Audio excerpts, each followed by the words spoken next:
Okay? I don't care. In no matter what he says about me, my community, or my mods, I still... While you were doing this, Ethan was doing things like watching a video called Hasan saying anti-Semitism is fake. The Hasan situation. Addressing Hasan and his community. Firmly believe, okay? I still firmly believe that regardless of everything else, regardless of how he's responded to people yelling at him online, regardless of all of that, I place a lot more emphasis and a lot more value on those things that he has said. Ethan fan here. I don't think that Ethan's behavior is honestly dangerous. He's not always right. Neither are you. All right, brother. You are irredeemable if you genuinely think that Ethan's year-long conquest of trying to fucking out Palestinian content creators and pro-Palestinian content creators as like rabid anti-Semites who now the Trump administration is basically fucking using as a hit list. If you don't consider that to be genuinely dangerous for an issue that you seemingly care about, if you think that there's a fucking genocide going on in Israel, if you think Israel's doing a genocide, I assume that his focus on the people who are calling that out is a little unproductive. And yes, it is fucking dangerous. What the fuck is wrong with you? It's dangerous twofold. One is dangerous because it actually creates insane amounts of pressure and potential criminal litigation if need be. But also on top of that, he's gone after fucking people that he's doxxed. He's gone after people with litigation, frivolous litigation. Real life decision makers are feeling no pressure. That's the bad side. Dude, he is 100 millionaire who's using all of his fucking clout to attack pro-Palestinian content creators for a fucking year and has actually been very successful at deplatforming pro-Palestinian content creators by making erroneous claims about how anti-Semitic these pro-Palestinian content creators are.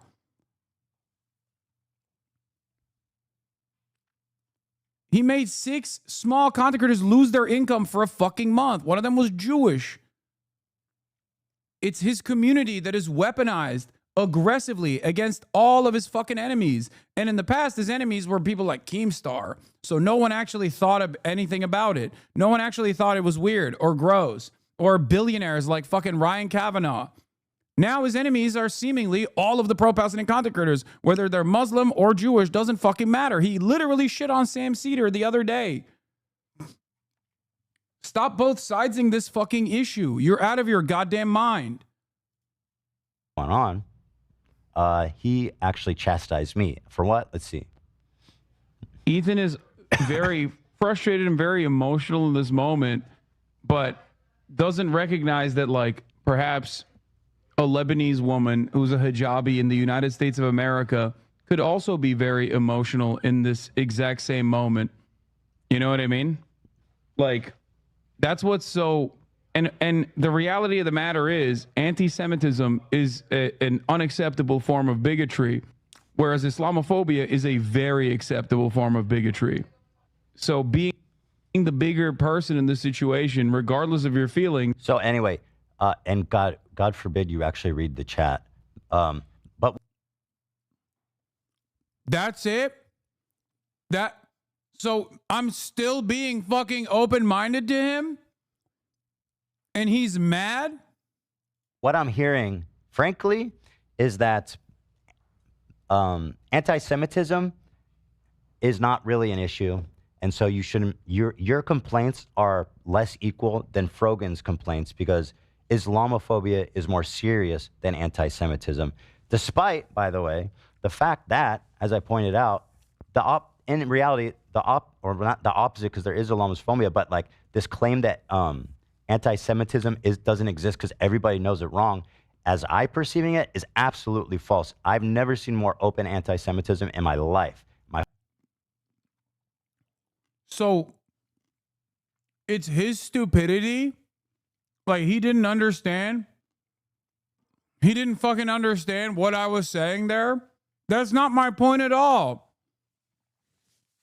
How the fuck does his chat watch this, by the way, and not go, hey, Ethan, that's not what he said?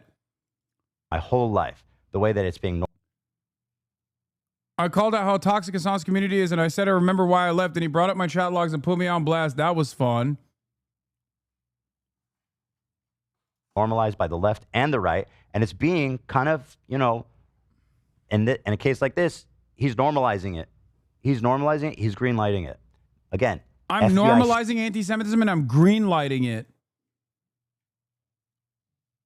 You get banned in chat for pushing back? Textbook example of competitive victimhood. There is no fucking victimhood here. He is perceiving, he's conflating real anti-Semitism with anti-Zionists criticizing him, a Jewish man, not realizing that they're not criticizing him because he's Jewish. They're criticizing him because of what he's fucking saying. That's at the heart of the matter here. That's the whole problem.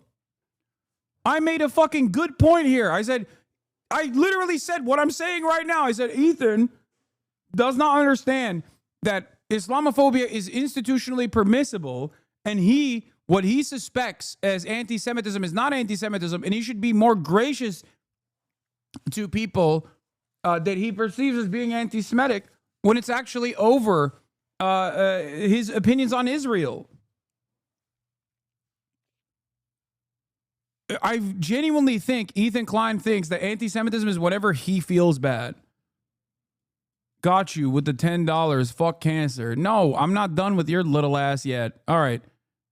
Well, I wanted to watch There's this. There's very real anti-Semitism directed towards him, directed towards Hila, directed towards Jewish people across the board, and that fucking terrifies him. And I think that there's a real element there for a lot of Jewish people, especially. Like, yeah, they see anti-Semitism rising, and if at any point do they actually associate criticism of Israel with anti-Semitism, and people like Dan Bilzerian play a fucking formative role in people all the way up until December 15th, I'm saying like, oh, I think Ethan is misunderstanding and making a conflation, still giving him charity, still giving him grace. This is what he was saying about me at the time. So you know what? Go listen to Hasan. People say, I need to go listen to Hasan. This is bullshit. Please, go listen to Hasan. Who fucking, by the way, yells at people in chat, calls them Zionist genocidal monsters for suggesting that the hospital wasn't bombed, okay, by the IDF, which is the same fucking thing the Hasan's fans come and tell me. So fuck that. There's nothing wrong with me and Hasan, but there's a lot of shit that on the way that he covers this that I think is fucked up. Okay, 500 of the last confirmed kills did not come from Israel. So what? Are you just mad only when Hamas kills people then? Because that's what you're saying. I'm mad when all people die, but I don't think he or many people seem to care when Hamas kills a bunch of their people. I mean, that's what I'm saying. Dude, I can't believe the counter rocket barrage from the Hamas teams on the ground actually caused these 500 people to die in the fucking hospital. Then what the fuck are you saying? What about the 3,000 people that died in the fucking week prior by Israeli bombs? I don't understand the theory that like the truth doesn't matter. Someone said, hey, I don't think Israel bombed the hospitals according to the evidence. Something like really mild. And he freaks the fuck out. I wonder why I freaked the fuck out. This is right after Al Ahly. No wonder his fucking audience understandably thought that he was defending Israel. Can you imagine claiming Israel would never bomb a hospital? I don't understand. This is definitely the doing of Palestinian Islamic Jihad or Hamas or whatever the fuck Israel said without any evidence whatsoever. Okay?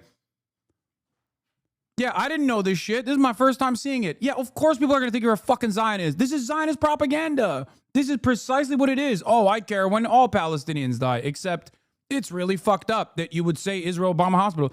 Does Ethan know that Israel actually bombed the Al Ahly hospital the week prior? 2 days before the courtyard explosion, Israel actually blew up and artillery shelled the fucking radiology room in the Al Ahly hospital. I wonder why all the doctors in the Al Ahly hospital were like, oh, Israel did this. Perhaps they're all in the pocket of Hamas. That was also a pivotal point for a lot of That was a lot of these fucking dipshits, the apolitical centrist commentators all jumped on that to be like, Hasan is lying to people. Israel would never bomb a hospital. So where are they now? Where are they now? Israel's bombed every fucking hospital, including Al-Ahli, over and over again. Israel sieged every hospital since then. Now, when you hear Ethan Klein's perspective on this matter, he turns around and says it's because Hamas is putting fucking people under tunnels inside of the hospital. That's why that's why Israel has to bomb these hospitals. That's what he said to Sam Cedar the other day, before his talk with Sam Cedar. Think about that. Oh, they have command centers under these fucking hospitals. That's why it's Hamas's fault that Israel has to bomb these hospitals anyway. Has he covered any of those fucking strikes? No. The only time I've heard him talk about hospitals being bombed was here when he's trying to say that it was actually the Palestinians that blew themselves up, and how fucked up it is that I'm casting suspicion on that narrative, which, by the way, still to this day, no fucking conclusive evidence, and the only evidence that Israel ever presented on the matter was immediately destroyed.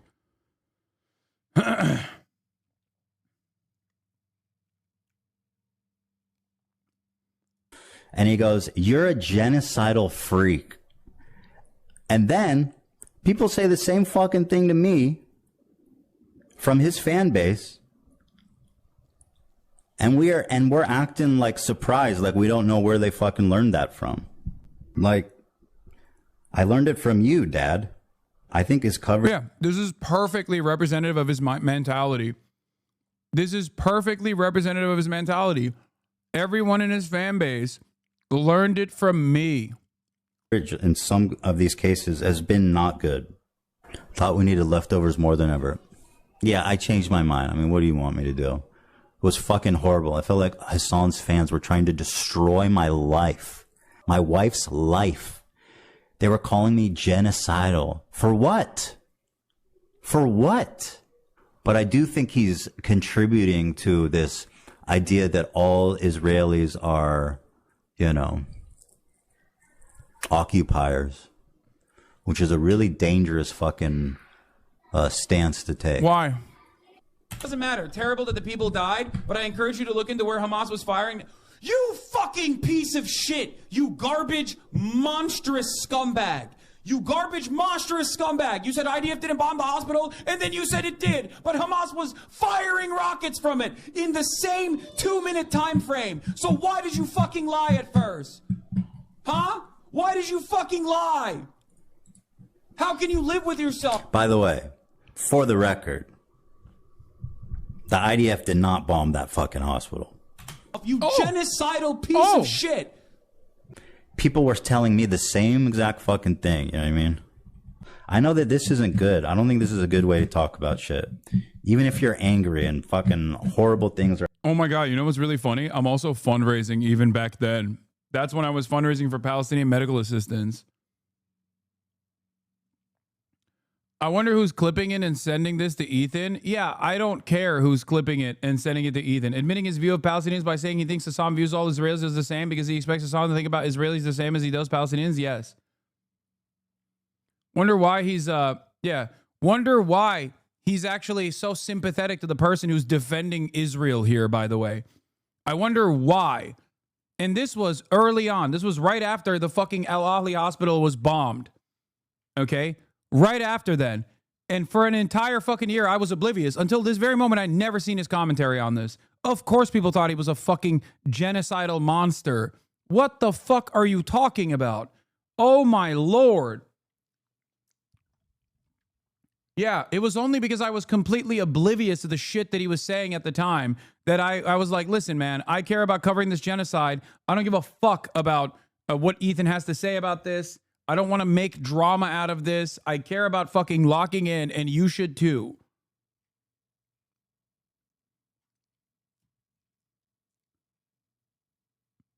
In that same time frame, while I was defending him all the way up until December 15th, 2024, that's what Ethan was doing.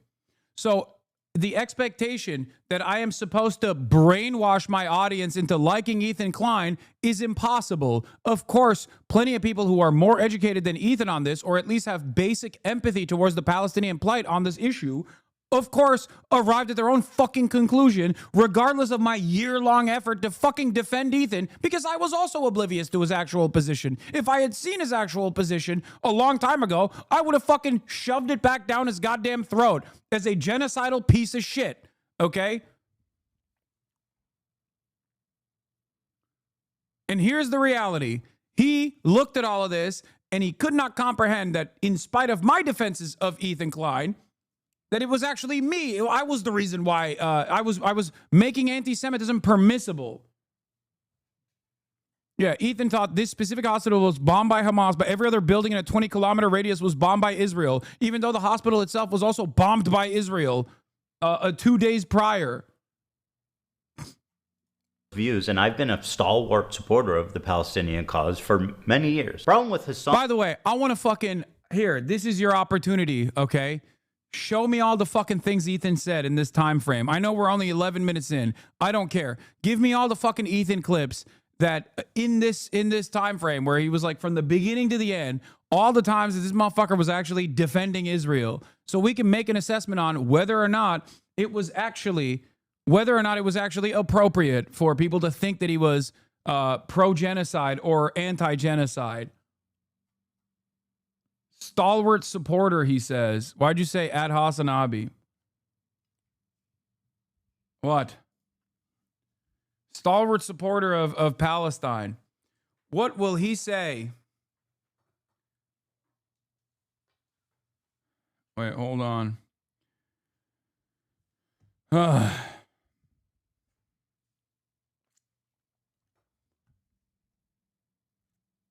One second. Hold on.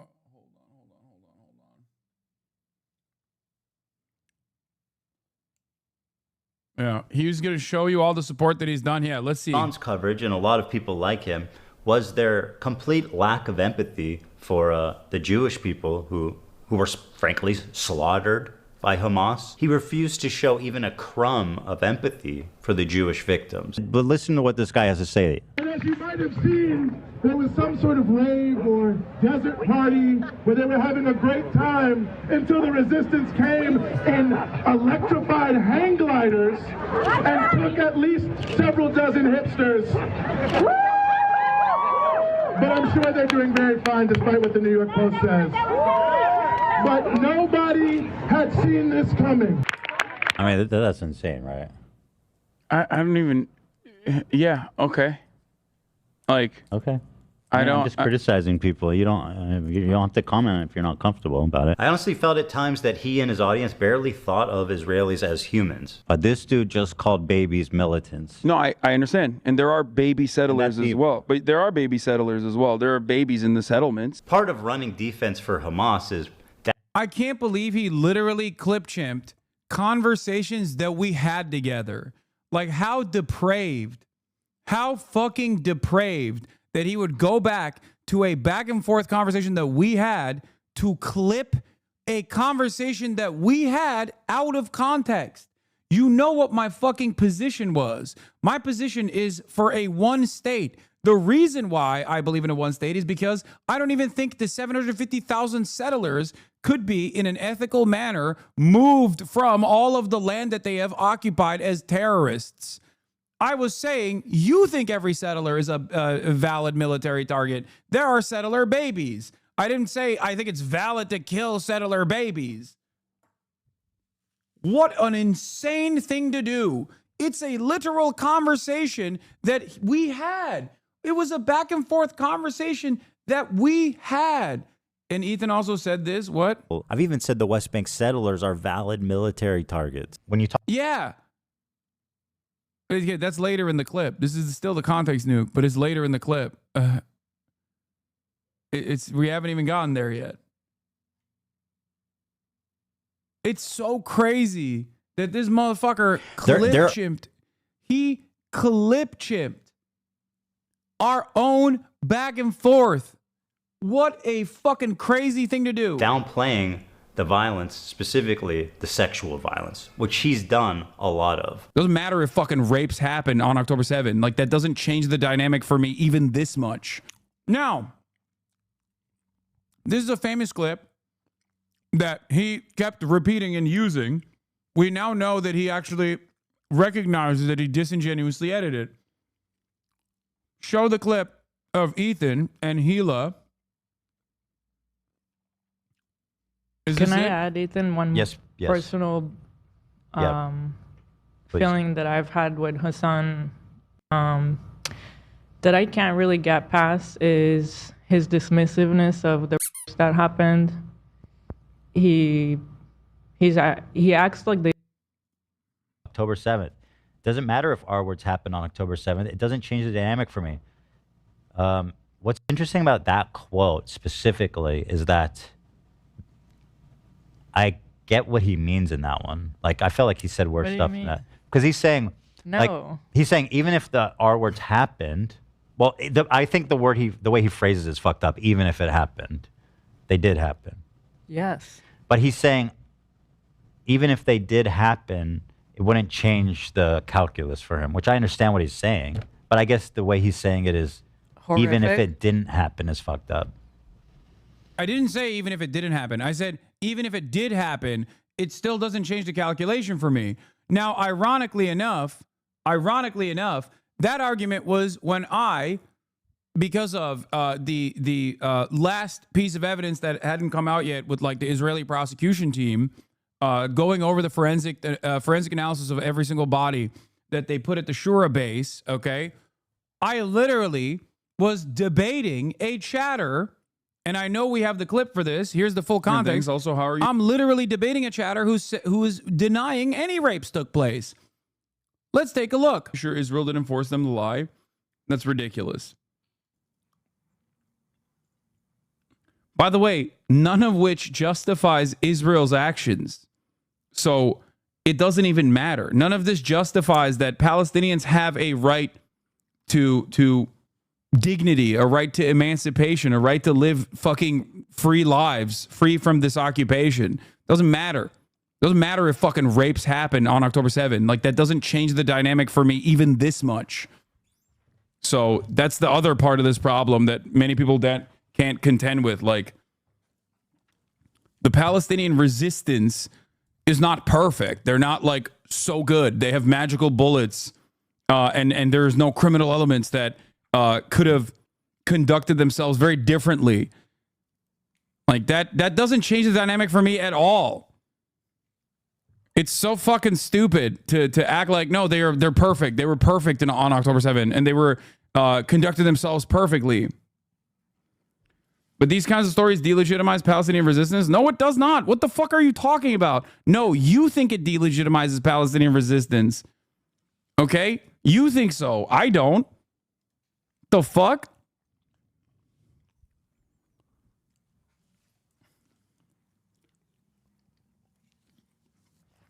Do you understand? My position is I'm not expecting perfect victimhood from Palestinians. It will never stop to be insane how that clip makes you sound out of context. And ironically enough, it was me arguing against the chatter at the time that was saying, why don't you just say rapes didn't happen? Many people are like, what the fuck? How am I going to believe this? Other like non-professional forensic accounting being conducted on October 7. This has muddied the waters so much that understandably many people are like, what the fuck? How am I going to believe this? How am I supposed to believe anything that Israel says? It's a perfectly valid fucking criticism to have against the state that has lied every single step of the fucking way.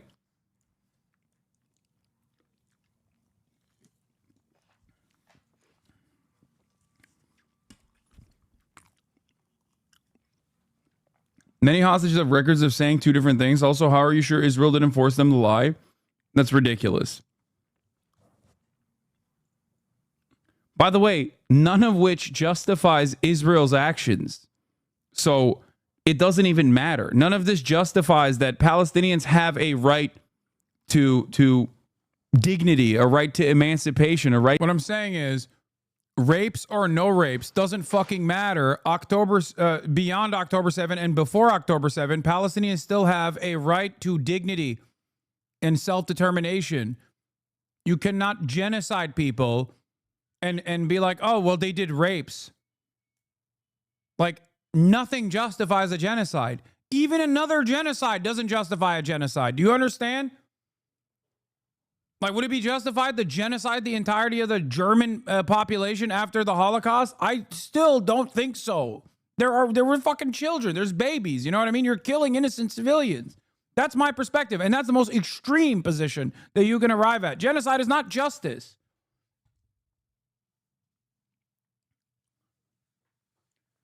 That is why I don't believe in genociding the Israeli population. And I think it's a fucking ridiculous assessment of the situation. That's why I believe in a one-state solution. Justice is not vengeance. That's it.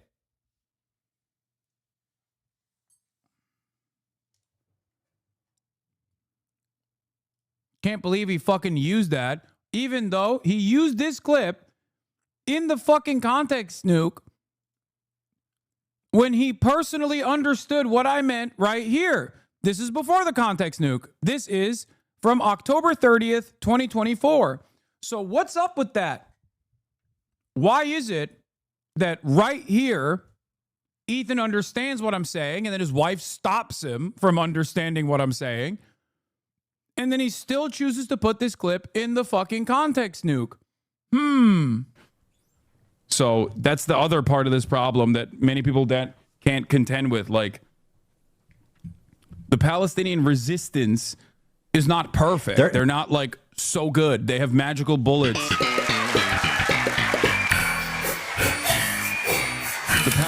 That's so fucking gross, dude. That's so goddamn gross. He understood my position months before he still put this awful fucking joke. Awful cringe-ass editing. Not even good for 2016-ass editing in a stupid fucking video, dude. Oh my God. You have to be genuinely mentally stunted to actually appreciate this. Oh my fucking Lord. Frankly, are a lot of Palestinians, right, in the area.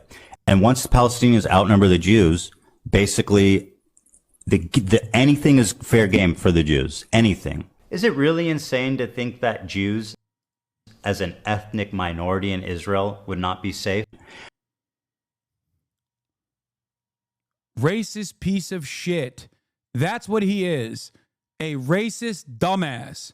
And the only reason why people don't see this horrifyingly, monstrously racist dumbassery is because they too are conditioned into thinking that Arabs are fucking barbaric rapist monsters. The idea that equal rights for Arabs who are not Jewish and Arab Jews and Ashkenazi Jews and everybody in the region to have equal rights and equal representation would spell doom for the Jewish population of Israel is simply Jewish supremacist, racist, Islamophobic, anti-Arab garbage. And if you don't see that, you probably are also a fucking piece of shit. Okay? That's it. Oh my fucking Lord, I can't believe it. I cannot believe it. Of course people looked at that and were like, this is gross, dude. You're a fucking gross piece of shit. God damn, what a racist fucking monster he is. Oh my fucking Lord. Yeah, I know. We already talked about, I covered this before. Hila Klein, former IDF soldier and wife of Ethan Klein, says that if an Israeli went to Ramallah, they would be lynched. It's a fact. Literally the same type of propaganda used during the Jim Crow South and apartheid South Africa. And then he's like, why won't people think I'm actually pro Palestine? Stalwart ally of the Palestinian plight, by the way. This fucking guy. This fucking guy. There frankly are a lot of Palestinians, right, in the area. And once the Palestinians outnumber the Jews, basically anything is fair game for the Jews. Yeah, once the white people are outpopulated by the black people, anything is fair game. Oh my God. But is it weird to be afraid though? Yes, it's racist as fuck. What do you mean? Do you guys actually fucking... Do you lose your mind when the term Jew comes into the equation, where you just have no capacity to understand Jewish people as the dominant majority group in the Jewish ethno-state? You're thinking anti-Semitism in the way that it exists in the fucking West or has historically existed in the fucking West while talking about Israel. What the fuck are you stupid? Are you dumb? Did this happen in apartheid South Africa? Is that what happened? Jews are taught to be afraid of Arabs is what I mean. I don't think they should. Yes, what you're describing is fucking racism. What the fuck? Would you ever be this gracious to any other group? Would you ever be this gracious to any other fucking group that came out and were like, well, these Arabs are, they're going to rape us. They're going to fucking kill us if we get equal rights. These blacks are going to rape us if we get equal rights. Like, if a white person said that, you'd be like, what the fuck are you saying? We are all so trained to see Islamophobia as just like invisible. We don't even recognize it. We don't even think that it's like out of the norm. This is what I meant when I said anti-Semitism and Islamophobia are obviously bigotries that are completely unacceptable. Okay? But Islamophobia has institutional permissibility. Anti-Semitism does not. You say anti-Semitic shit, you're going to get fucking fired. Even if you don't say anti-Semitic shit, people still say you're saying anti-Semitic shit to get you fucking fired, like what Ethan is doing with me. But you say Islamophobic shit, they will literally have you, they will elevate you to the highest position of society. They'll be like, all right, great, thank you, please become the next fucking Secretary of Defense, sir. Look at Pete Hegseth. It's the double standard that exists. If someone were to say what I consider to be obviously unjustifiable, but if someone were to fucking turn around and say we must nuke Tel Aviv, then obviously that person would not only get banned, but probably imprisoned. But if you turn around and say we must nuke Tehran or we must nuke Gaza, you become a politician. You become an American politician. That's a normal position within the American political discourse. That's it. Pete Hegseth has a Deus Vult tattoo, okay? Talking about the fucking Crusades, which is ironically also not exactly too fond of the Jews either. He's a Christian nationalist.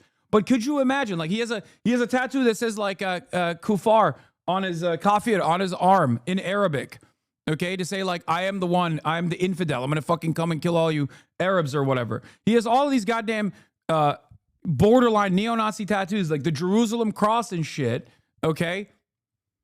If Pete Hegseth has a fucking swastika, people will be like, yeah, you can't be the Secretary of Defense. Okay? Resistance is not perfect. They're not like so good. They have magical bullets. Is not perfect. Perfect. Oh, this requires its own debunking. This is not correct, okay? I'm sorry, and I know it's going to fucking make you feel bad when I say this, or for Ethan, it's going to make him feel really good because he's going to be like, he's denying rape. Hamas did not mutilate and rape women on October 7. That actually was initial reporting that was identified as incorrect. What this report is showing is something that fucking Rabbi Shmuley has also brought forward. I know that because he literally repeated it over and over and over again, okay? He said Hamas militants went in and cut the titties off of a Israeli woman and then cut the head off of an Israeli woman and then fucking played soccer with the head and the titty of an Israeli woman. Don't say I'm crashing out. He's crashing the hell out. You're crashing out. The fuck do you mean crashing out?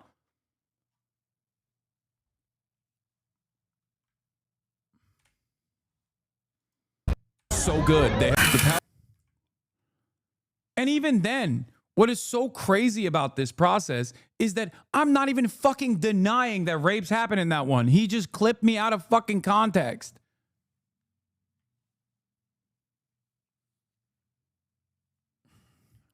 They stopped when they thought I was dead. The ordeal of Esther, raped and mutilated by Hamas terrorists. Cases of rape and sexual mutilation committed during October 7 massacre are surfacing. While survivors are still struggling to speak out, one of them, who participated in the Tribe of Noah festival, agreed to tell us what she suffered. Now, I need you to understand something. This is in the immediate aftermath, okay? In the immediate aftermath. It's in November 26, 2023. It's understandable that the reporting on this was going to be murky at the fucking time, okay? I'm going to be as gracious as I possibly can be. Israel denied all investigations into the matter. All the forensic evidence was basically fucking either destroyed or literally designed in a way to erroneously create a alternative fucking reality by Zaka. They did this, and there's plenty of reporting on this process. Okay? Go back and look at all these fucking reports. Now, the reason why, let me explain something to you. Why is this important to me? Okay? Because the reality of the matter is, this is one of those things where it's like, it's the major no-no, okay? It's the biggest no-no of all time. And there is a likelihood that rapes did take place on October 7. It's just that there is no evidence for a Hamas-backed, systematized version of sexual assault that took place on October 7. It is logically already a very difficult thing to suggest, okay? But on top of that, it was one of the most live-streamed atrocities of all time. There are CCTV footages everywhere. There are body camera footages.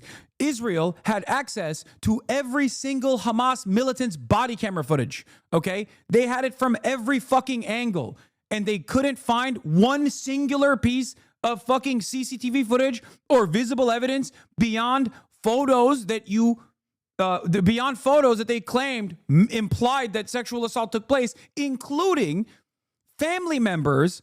I believe it was Shani Luke. Family members of Shani Luke came out and said, stop saying my daughter got raped. She did not get sexually fucking assaulted.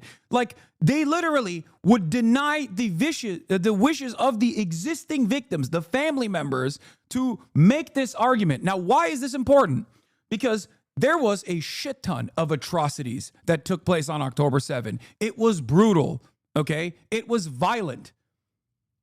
They came in with hang gliders. It's a breakout from a fucking open air prison. Of course it was violent. It was like the Nat Turner rebellion, okay? It was ruthless. It was violent. There was plenty of atrocities that took place, but it was important for Israel to actually increase the atrocities to the best of their ability in an effort to justify what was coming next. That's why it was important to do good journalism in this moment, in this very moment.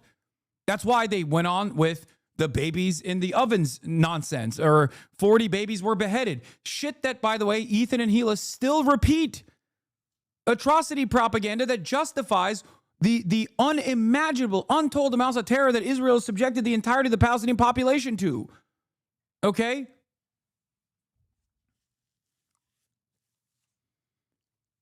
There's never been a moment where my analysis over the situation wasn't that October 7 was horrifying. It was absolutely considered an act of terror. It was. It's true. Still, the majority of the fucking people that were killed were civilians. Okay? That's unacceptable. But I understand what the conditions are that caused October 7 to happen. And if you can't have that fucking conversation, you don't want to solve the problem. You just want Palestinians to get slaughtered over and over again for 76 fucking years.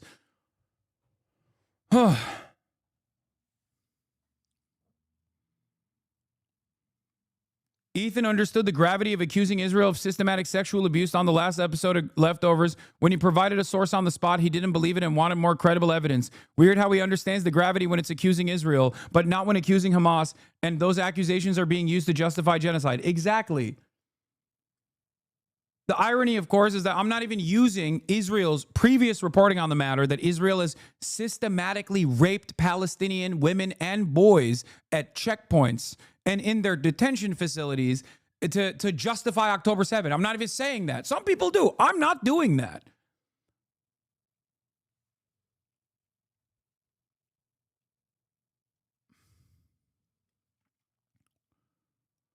This right here, for the record, this is the Esther case on display from Wikipedia. The New York Times changed her name to Sapir. October 2023, Israeli police showed multiple journalists a video of a woman whom Le Parisien called Esther and BBC called Witness S, describing what she claims to have seen from her hiding place near the festival. A militant bent someone over, then Esther understood that he was raping the victim. The militant passed her on to someone else. She was still alive and bleeding from the back. The men cut off parts of her body, sliced her breast, threw it on the street, and played with it. Another militant raped her, then while still penetrating her, shot her in the head, and then ejaculated. 2 months later, in December 2023, the New York Times reported accounts with very similar themes from a witness identified as Sapir. This is not something that took place, okay? I need you to understand, this is not real, okay?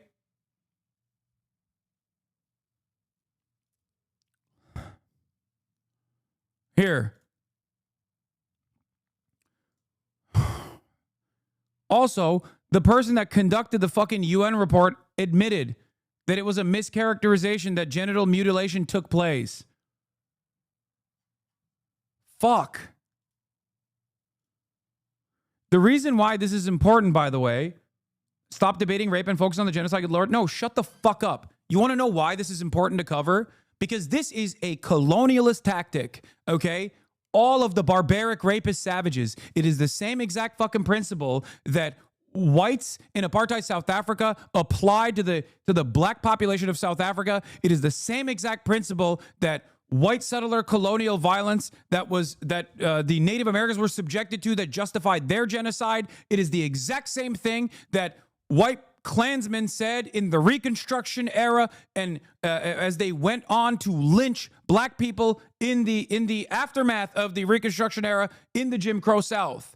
This is a colonialist tactic to fucking lie about the sexual barbarity of these animals, these primal beings that are violent and scary and must be fucking put to heel. That is precisely the reason why it's important to address the truth of this so that justice can be served for the fucking victims, okay?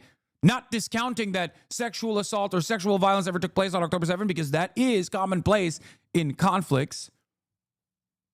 But having said that, you must understand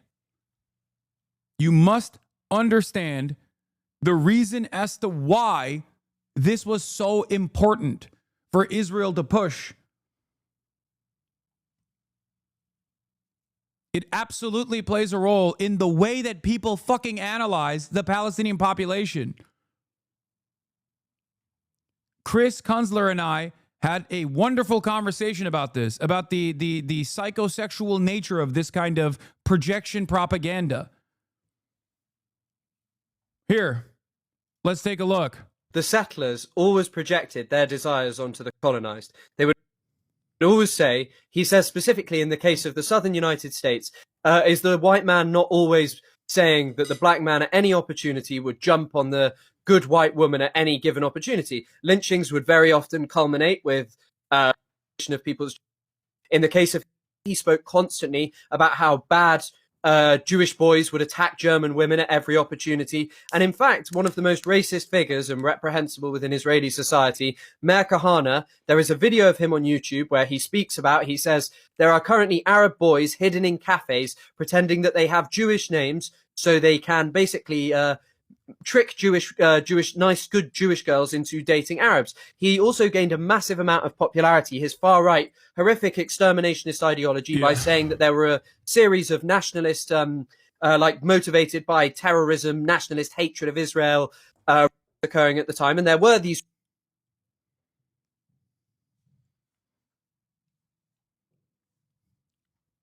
Think about that.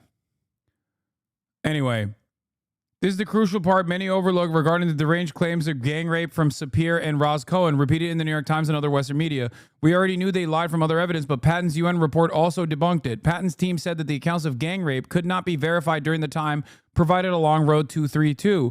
This is the escape route from the Supernova Music Festival, where two individuals claimed they saw gang rape, Roz Cohen and Sapir, or Witness S. Their stories have been cited by virtually every one of the 13 media investigations as civil society reports as evidence of rape. The statement further undermines Israeli and media claims that mass rape occurred on October 7. It is literally Emmett Till shit, okay? It's ridiculous.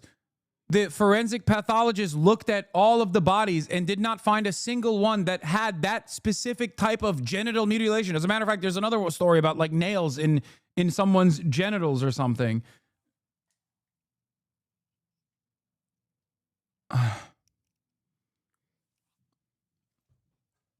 And mischaracterizing grazing gunshot wounds to genitalia as targeted genital mutilation using knives. Here's the UN, the Office of the Special Representative, the Secretary General on Sexual Violence Conflict. Okay. Additional challenges emerged due to erroneous interpretations of states' bodies by some volunteer first responders without relevant qualifications or expertise. Some examples include mistaking post-mortem pugilistic posturing, a boxer-like body posture with flexed elbows, clenched fists, and spread legs, and flexed knees, due to the burn damage as indicative of sexual violence, misinterpreting anal dilation due to postmortem changes as indicative of anal penetration, and mischaracterizing grazing gunshot wounds to genitalia as a targeted genital mutilation using knives. The reason why they mischaracterized it is because the first responders were not actually forensic pathologists. They did not have the capacity to do an autopsy on the fucking spot. So they just looked at it and then said, this is what must have happened. And then the Israeli media ran with that fucking story. This is the reason why I said it's important to fucking arrive at a real conclusion with verifiable evidence. You want to know why I said, and many people made hay of me saying circumstantial evidence in this regard in the UN preliminary report does not meet the standards of circumstantial evidence that would be used in a fucking court of law, because you're looking at a photo of someone going like this and you make up your mind on it. But a forensic, a person that is supposed to conduct the autopsy is going to actually figure out whether or not this thing that you're suspecting happened. Oh. Every single piece of, every single headline that Ethan erroneously slaps on here, including this one, is bullets contributing to, once again, screams without words, how Hamas weaponized sexual violence on October 7th. This is a great fucking example of a story that did not meet the standard of New York Times' own editorial review. This was so goddamn controversial, but so necessary so that Israel could keep pushing the narrative of Palestinian barbarity, okay? This story was written by a person who had insanely racist shit on her timeline, so much so that the New York Times actually dropped her after this story, okay? The story itself was incredibly controversial within the New York Times editorial board because they said it did not meet the internal standards of the New York Times' editorial team because they could not, there was no verifiable evidence and simply claims people were making that could very easily be destroyed in a moment's fucking notice, and as many of them did. Yeah, this is one of the three authors of this Screams Without Words mass rape atrocity propaganda hoax. Anat Schwartz, she liked posts calling for Gaza to be turned into a slaughterhouse. This is the person that the New York Times actually fucking hired. Anat Schwartz liked this post that said, turn the strip into a slaughterhouse. The New York Times saw all of this and said, okay, we can't have her do reporting for Israel again.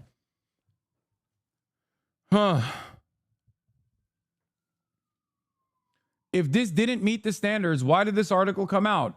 Well, because atrocity propaganda was an absolute fucking necessity, okay? And the reason why I'm not moving on from this, and I know why some girly pops might actually have some issues with this because you're like, oh, I've heard this before. No, you have to understand something very important here.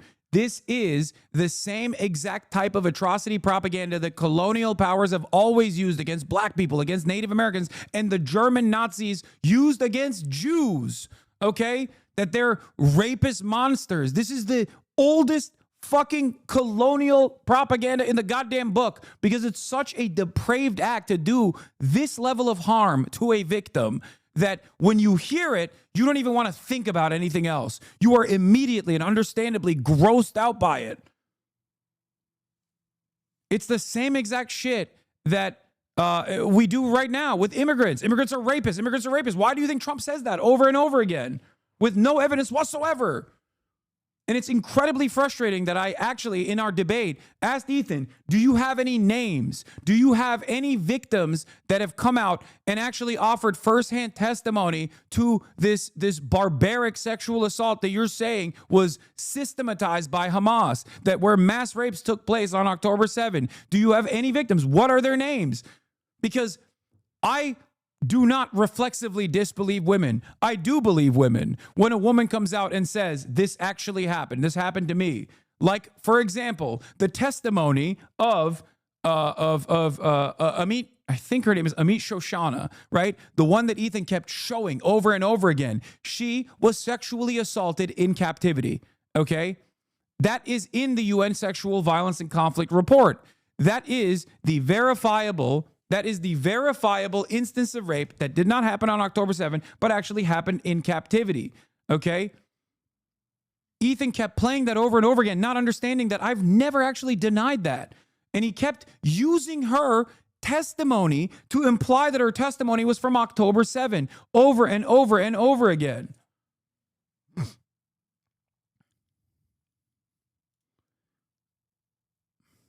However, evidence. There is, however, real evidence as far as like first-hand accounts and testimony. Even this is from the same. This is moments before that clip that he posted about, by the way, to make me look like I'm just laughing about rapes taking place and testimony from hostages. So that part is real. That did happen, which is very important, and that was a part of the UN investigation that was conducted. There is, however, evidence. There is, however, real evidence. I think you need to clarify systematically. People are struggling to understand what you mean. There is no... Hasan, please respond to it. It's very important. They're going to use this against you. What do you have to say to Gila's reasoning for Israel not letting forensic investigations that due to religious reasons they bury the body ASAP? That's a fucking lie, and she's wrong. They did actually conduct forensic examination on many of the bodies. They didn't immediately bury them. She's literally wrong. They took the bodies to the Shura base, and they actually did look at the bodies. The issue, however, was that the initial forensic examination was not conducted by real specialists.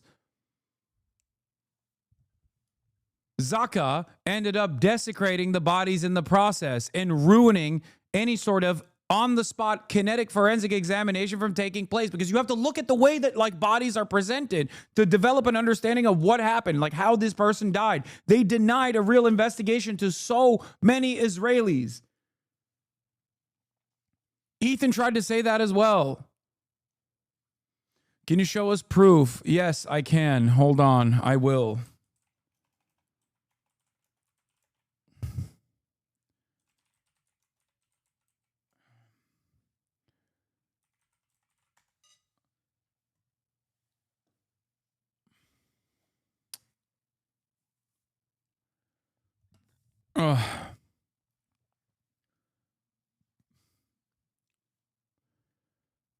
Hi.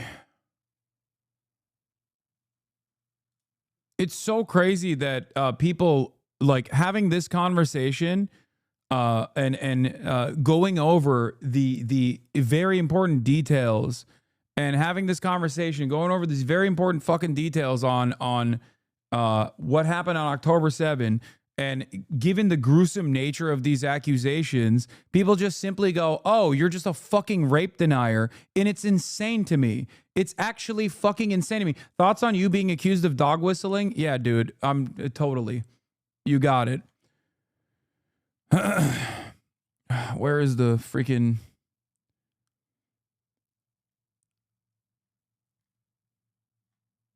Where's the Shura base article? Hold on, I'm going to pull it up in a second.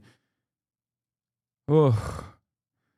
Anyway, but this is the UN report, by the way, the Sexual Violence and Conflict report. Stop saying, stop posting accusation in a mirror, okay? He is currently adding every single one of his IG stories about you to a highlight reel. I don't care.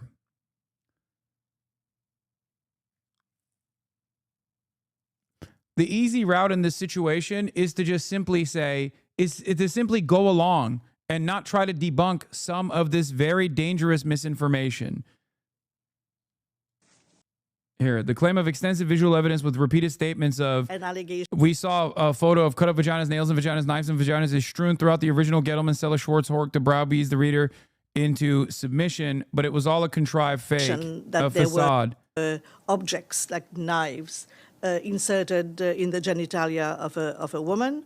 I mean, like, the team reviewed the photos, and we did not find anything like that. And I did mention, like, one of the challenges faced by, of course, by the Israeli government, but which impacted our own work, was the fact that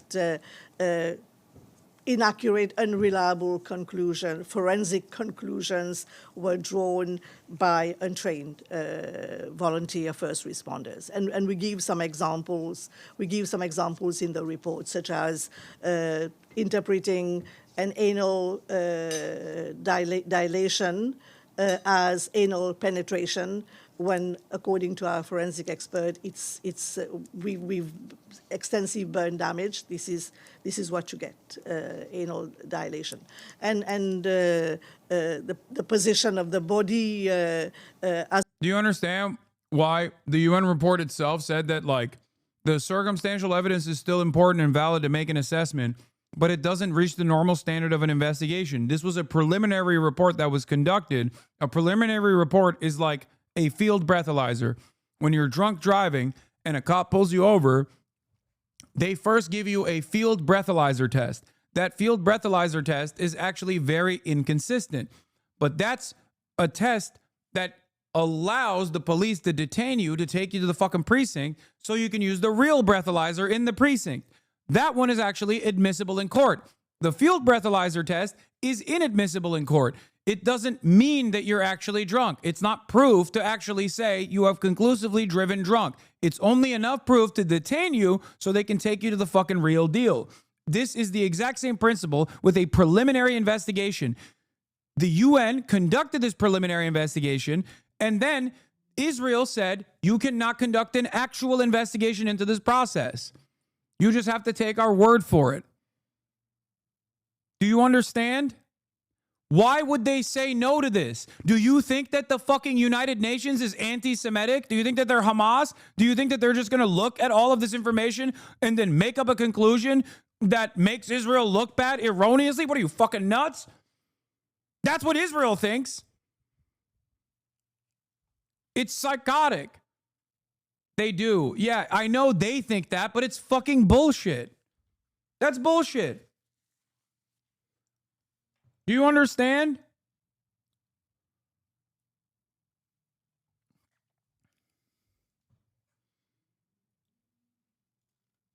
Yeah. Here's what Pramila Patton's UN report on sexual violence actually said.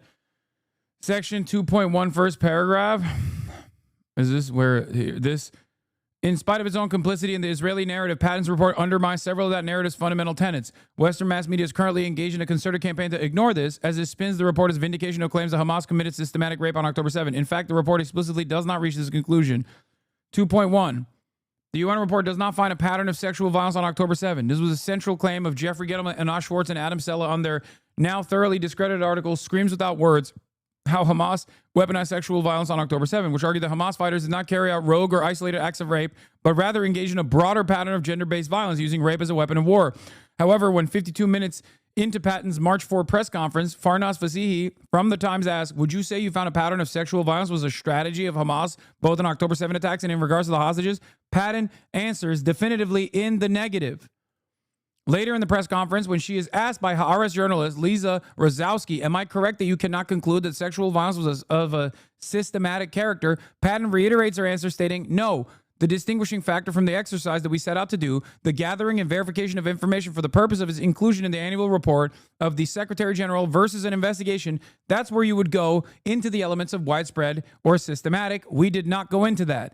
Patton's report could neither establish the prevalence of sexual violence nor draw conclusions on attribution of alleged violations to specific armed groups. And here's the Shura base reporting. The Shura base is where many of the original claims of widespread sexual assault, including broken pelvises, first emerged. It turned out it was based on one source who said a ton of demonstrably false things. Haaretz reported it out and found out that it was wrong. At the Shura base, to which most of the bodies were taken for purposes of identification, there were 5 forensic pathologists at work. In that capacity, they also examined the bodies that arrived completely or partially naked in order to examine the possibility of rape. According to a source knowledgeable about the details, there were no signs on any of those bodies attesting to sexual relations having taken place or mutilation of genitalia. These teams did not document a single case of sexual assault or cases of genital mutilation. Beyond this, from inquiries, and this also goes along with the UN report. But Ethan still put it in his fucking video. Why did Ethan still put it in his fucking video? Because he's incredibly careless. That's it. It's not perfect. And here, this is the other guy. It's Hold not on. perfect. I They're not, know. I can't believe how much so time I've spent on this. I know it's good. fucking They don't annoying. Okay, I know. Is not perfect. In the first, male 7, October 7 survivor recounts rape at the hands of Hamas terrorists. This guy was a Nova Festival guy. He literally said that on October 7, during Nova Festival, Hamas terrorists came and gang raped him. Guess what? He was suing the Israeli government for $133 million. And the Israeli government looked into his statements and found that he was making it up. And they closed the case. Perfect. That guy is another fabulist.